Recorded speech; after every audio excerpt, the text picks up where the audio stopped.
Norman, do you have anything addition or anything breaking or anything latest top news stories going through the world's media? Norman. Good morning, and yes, the No Kings rallies across the United States and Europe has brought significant attention on to the situation here in the United States. It's apparently the United States, the citizens, the latest polls that came out was showing that 58% of the Americans disapprove of the Trump administration and how they're handling issues here in the United States. Everything from the tariffs, the militarization, and how they appeared or how they are moving towards a more authoritarian type of leadership. So this is a trend that is going to, I believe, continue, get more intense, and put more pressure on the government on understanding that the people are not happy with the way the government is moving forward, and they will not stand by and tolerate it. So that's the biggest issue, and we have an alert from the U.S. government, State Department, that in Trinidad, tensions are high in the Caribbean, and they are warning and alerting American citizens to be on caution. Would you mind to explain in what ways could the No Kings protest influence public opinion, voter turnout, or political discourse ahead of future US elections? Because we have seen in different medias hugely criticized by Donald Trump's actions, reactions, and movements.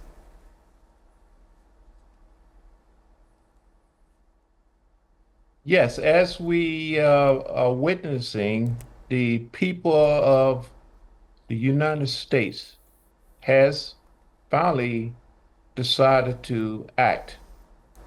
This action, even though it's subtle, peaceful in nature, is very prominent. It is giving the current administration a taste of what is planning in the future.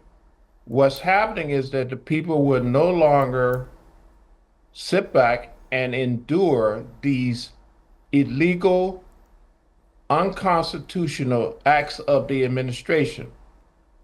The people will come out, they will continue to come out, they will bring that discourse to their elected lawmakers and pressure them to make decisions in terms of what is constitutionally correct.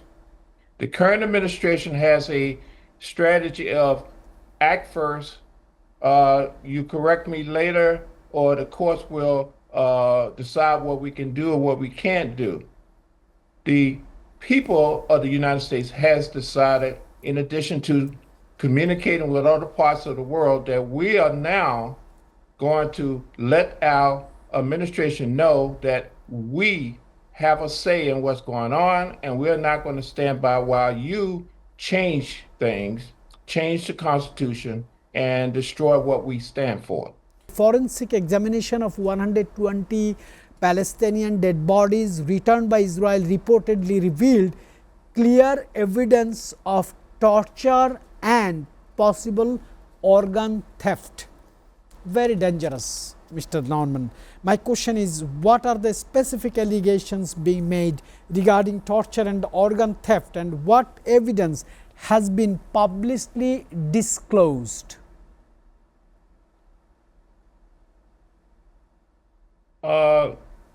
Yes, this is a very disturbing topic. I'm very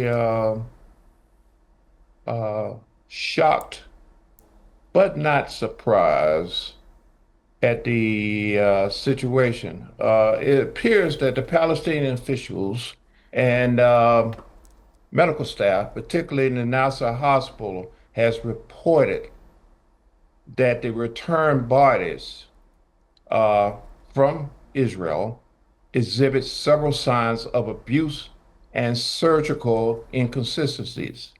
These inconsistencies consist of signs of torture, execution, Uh, Examples of being blindfolded, hands bound behind their back, uh, and signs of beating, strangulations, gunshot wounds to the head. These are inconsistent.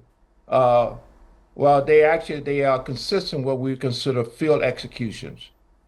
The other issues is really disturbing is organ theft concerns. Reports cited that abdominal, they found that bodies was stomachs in the abdominals were stitched up in a manner which showed that organs may have been taken out, and we are concerned, medical officials are concerned about organ harvesting.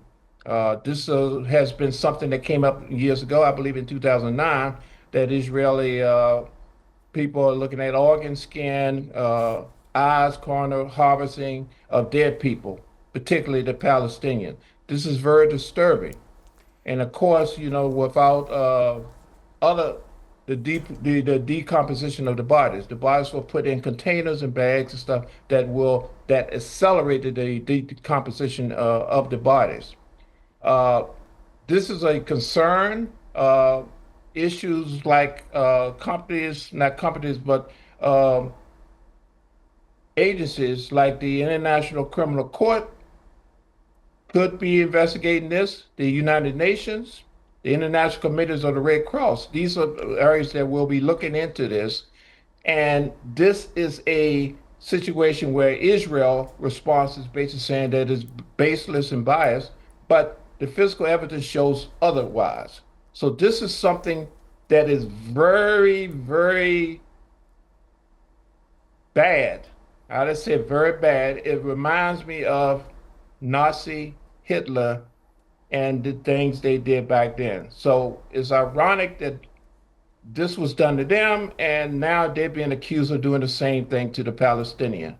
So very concerning all of this right, type of Norman. report. Norman, I want to begin from you. What is the latest update on this negotiation inside United States to save the federal workers' daily life, to pay them the paychecks, because things are going more complex? Hakeem Jeffrey and Chuck Schumer is not compromising. On the other side, President White House is with the Republicans, Congress is under Republicans, Senate under Republicans, but they are not able to fight with Democrats. Therefore, this shutdown. What is your comment on that, and what is the latest updates? The latest update is there is no updates. They stagnated. Uh, the the I'll use the word, I like to use the word, mostly constipated. That's more of a better term. Both parties have decided to dig in deep, and they're not going to give up their positions. The Republicans believe that their plan will prevail, and the Democrats and the country will initially submit.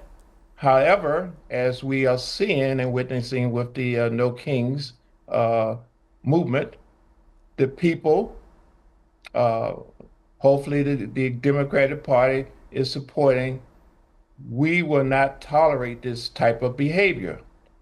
Basically, consider abuse, authoritative, and the congressmen must make a decision on how they're going to respond to this. We have an election coming up, and it's critical for their position. They have to make a decision. The people has decided that we will not deal with the current administration and their tactics of jobs and whatever. Our congressmen, on the same time, they are fighting each other because they believe their position is so strong that they cannot change. Consequently, the people and the government has been stagnated. So we will continue this battle, this sandbox fight between our current lawmakers until it get to a point where someone blink. Why Speaker Mike Johnson is continuously blaming the Democrats? He is the guardian of the House.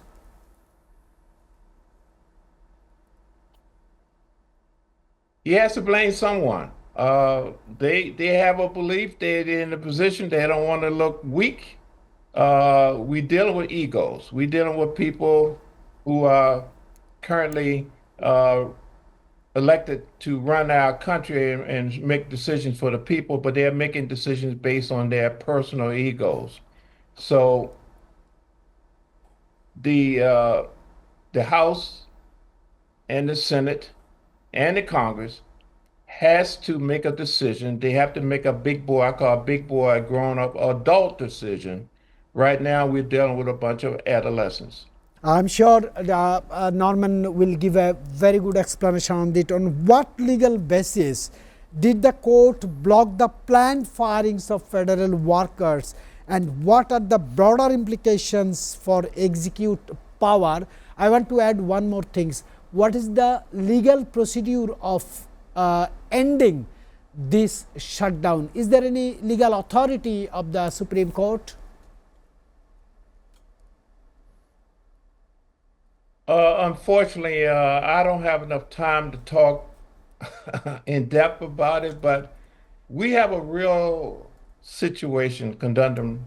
We have a situation where we have a court system that is a proxy to the Trump administration, and they believe that the Trump administration has precedence, has authority, and they will eventually prevail.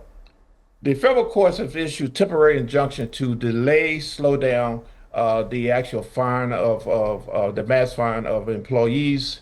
Uh, they, you know, they only has this situation where they can slow it down, they can delay, they can basically not stop it but delay it.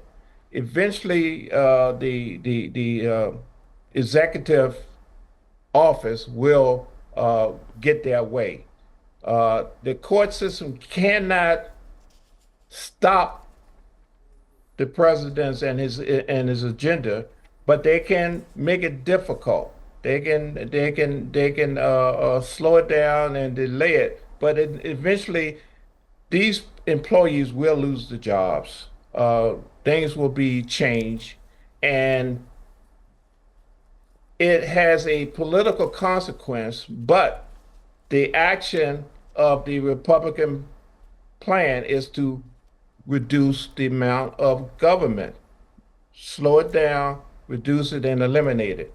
So the separation of powers, we talk about Congress and the administration, but eventually the framework is for civil services to be reduced, and of course, people will suffer from this. It will be changes made, slowly resisted, All but right, changes will Norman, come. I really appreciate you